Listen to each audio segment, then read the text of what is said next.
நான் வாங்கிய இந்த பத்மஸ்ரீ விருதை சமையல் கலைஞர்களுக்கும் மாணவர்களுக்கும் சமர்ப்பிக்கிறேன்.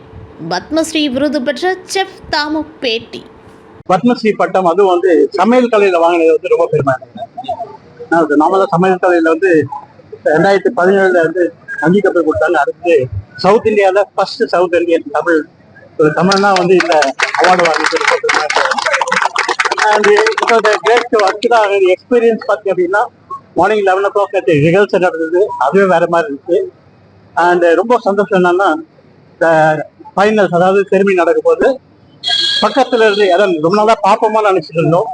President, prime minister, vice president, all the ministers ரொம்ப ரொம்ப சந்தோஷமா அவங்க இன்ட்ராக்ட் பண்ணாங்க, என்னோட பேசினாங்க. இந்த விருதை கேட்டரிங் காலேஜ் ஸ்டூடெண்ட்ஸுக்கும் பட்டிங் ஷெஃப்ஸுக்கும் நான் டெடிகேட் பண்றேன். ஏன் அப்படின்னா நம்மள இந்த ஒரு ஃபீல்டை யாரும் கன்சிடர் பண்ணவே இல்லை. இந்த சாதாரணமா முதல்ல சொல்லும்போது குக்குன்னு சொல்லுவாங்க. அது ஷெஃப் பேர் வாங்குறதுக்கு கிட்டத்தட்ட ஒரு 25 வருஷம் ஆச்சு. இப்போ ஒரு பத்மஸ்ரீ ஷெஃப் பத்மஸ்ரீன்னு சொல்லும்போது பெருமையா இருக்கு. இந்த மாதிரி சின்ன பசங்க, அதாவது பட்டிங் ஷெஃப் சரி, கேட்டரிங் காலேஜ் ஸ்டூடெண்ட் சரி, கண்டிப்பா இந்த மாதிரி அவார்டு வாங்க முடியும்.